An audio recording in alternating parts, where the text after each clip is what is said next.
Hey guys, welcome to Insurrection, Episode 1, Part 1. And I'm Todd Allen, the creator, author, and podcaster for Insurrection, which is under the title of Todd's World on Spotify.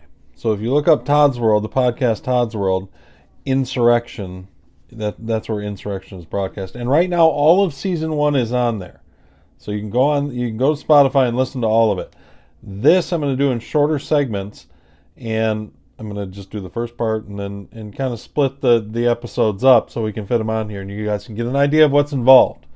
So one thing I forgot, I'm not going to do this, I don't think I'm going to do this on every part, but this is a little disclaimer because there's a lot of things in here that are going to piss a lot of people off. So this is a work of fiction. All the names, characters, businesses, places, events, even those based on real people, are entirely fictional in their use. The product of this author's amazing imagination. So, some call it talent, whatever you want to call it. Point is, it's fiction. Calm down. Hopefully that helps. Also, I'm in no way encouraging violence. I mean, obviously, when it comes to protecting your home and your family and your country from the violence of tyranny, well, we understand God makes exceptions for such things. But personally, I am not encouraging violence. Check out toddsworld.net. Link to the show on Spotify. All the merch is there, too. The merch is amazing. There's a bunch of Trump 2024 merch on there, too, just for fun. And you need to remember that as we go through this episode. I love Trump. Okay? All right. All right, guys. Without further ado, welcome to Insurrection. Episode 1. The Beginning of the End. Part 1.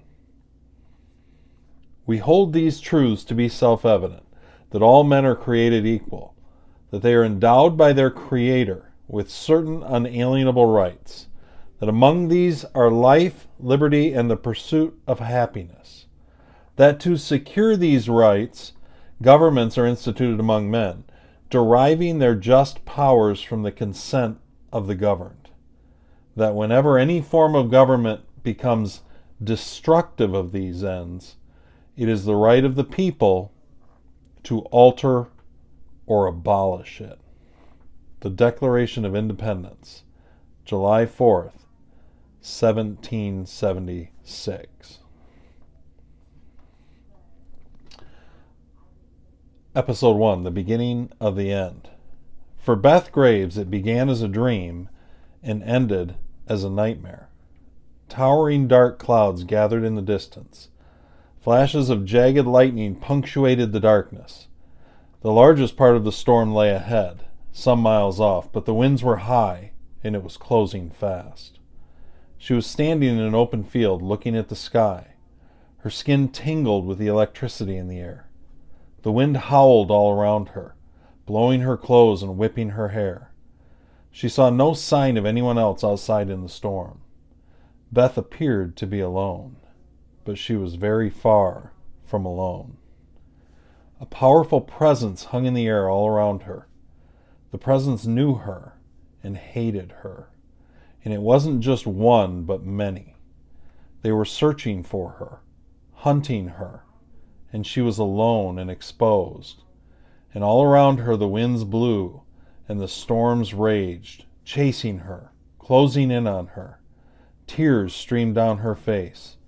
Fear gripped her heart, and a chilling certainty wrapped its icy cold fingers around her mind. She would be caught, and she would be killed.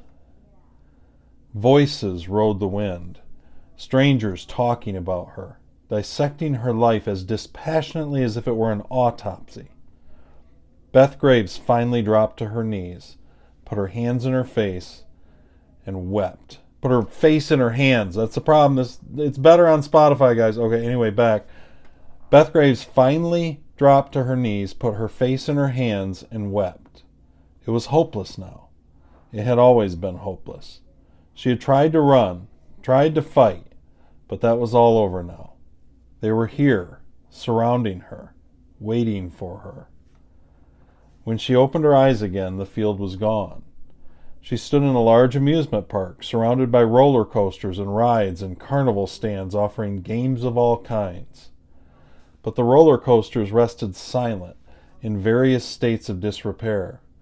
The midway lights had all gone out. The carnies had all gone home. No more rings to toss or darts to throw for big, cheap, stuffed elephants hanging on the walls. Then an explosion rocked the twisted metal coaster directly to her right. Beth was knocked off her feet, and a burning roller coaster car fell from the sky 20 feet away from her. Then more explosions boomed out of the darkness, all around the park. Metal groaned and fires sprang up beneath the shuttered rides, standing guard against the night. Then the sky was raining twisted, burning metal from every cloud. Once more, Beth Graves buried her head in her hands in her dream and cried for help with no one to hear. Then the exploding abandoned amusement park was gone, and she was standing in front of the Lincoln Memorial in the National Mall, with the Washington Monument towering in the darkness behind her.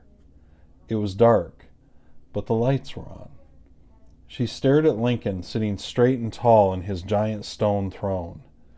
The sculptor had done a masterful job on the likeness. Lincoln's eyes held a look of quiet resolve haunted by sorrow.